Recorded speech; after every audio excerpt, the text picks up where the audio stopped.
You ever feel like in our rush to add more stuff, more details, more plot twists, more complexity, we kind of lose the whole point of the story we're trying to tell?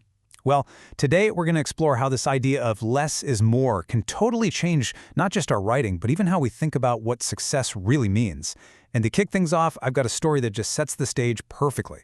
So our journey here starts with a simple little story, a parable, really.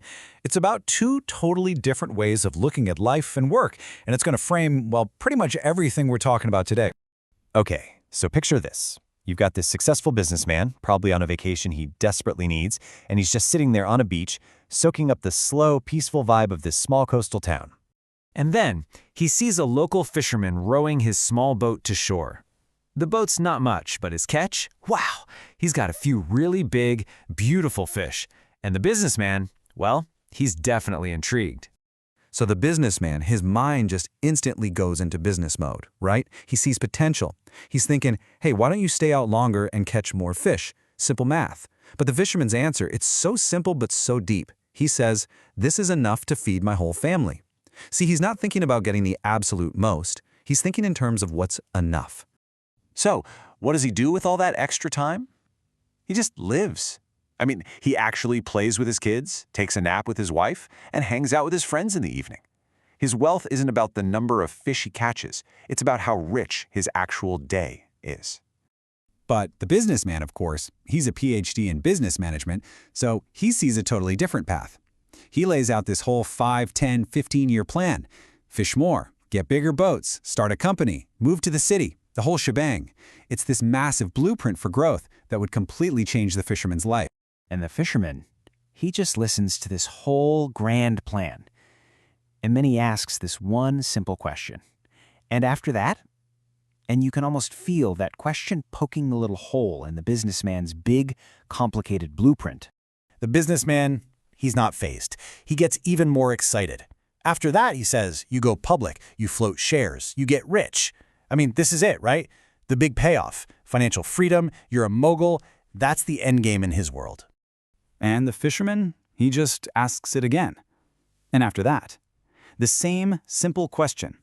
He's not really asking how all this stuff works. He's asking why. Like, what is the actual point of all this hustle? And then we get the punchline, the grand finale of this whole 20-year plan. The businessman says, after that, you can finally retire. You can move to a house by a fishing village, and you can fish a little, play with your kids, spend time with your wife. Sound familiar? And the fisherman's last question just lands with a thud. Isn't that what I am doing now?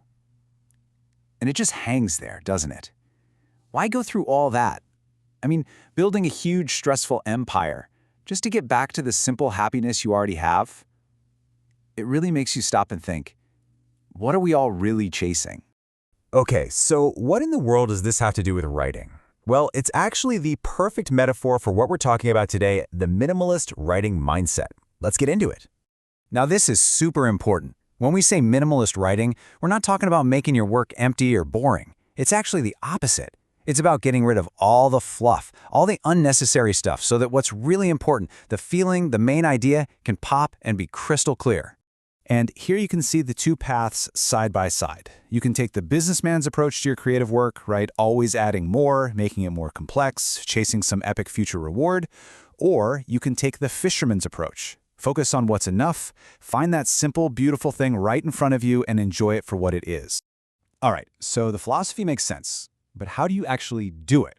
Like, what are the practical steps? That's what we're jumping into next. Your own toolkit for crafting an essential story.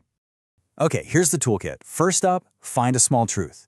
Don't try to write some giant epic. Just focus on one tiny personal moment that means something. Step 2, use what you already have. Dig out old photos, mementos. That stuff is pure gold because it's real. It has emotional weight. And finally, and this is maybe the most important part, write from your voice. Just be you. Be real. That's how people connect with what you're saying. Now, this next idea might sound a little weird, but limitations can actually spark your imagination. It seems backward, right? But when you have fewer options, when you're forced to work inside a box, your brain has to get way more creative to solve the problem. These limits aren't a trap. They're more like a superpowered magnifying glass. Let's try a little thought experiment. Here's a prompt for you. Describe a morning with zero digital noise. No phone buzzing, no emails, no screens at all. Just quiet. What story do you think would come out of that kind of silence?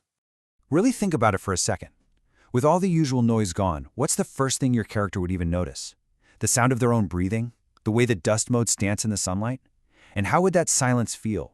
Would it be a huge relief or kind of terrifying?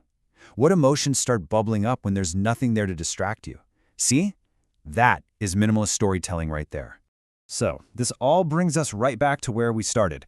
We've seen this idea play out in a story about life, and we've walked through how to use it in our writing. Let's pull it all together. And this quote just nails it, doesn't it? Minimalism isn't about having less, it's about making room for more of what counts. The point isn't to just get rid of stuff for the sake of it. It's about clearing out the clutter in your writing, in your life, so the things that truly matter have room to breathe and to really make an impact. So, that's the final question I want to leave you with. In your own work, and hey, maybe in your own life too, if you stripped away everything that wasn't absolutely essential, what story would be left? What's the simple, powerful truth that remains? Because chances are, that's the story that really needs to be told.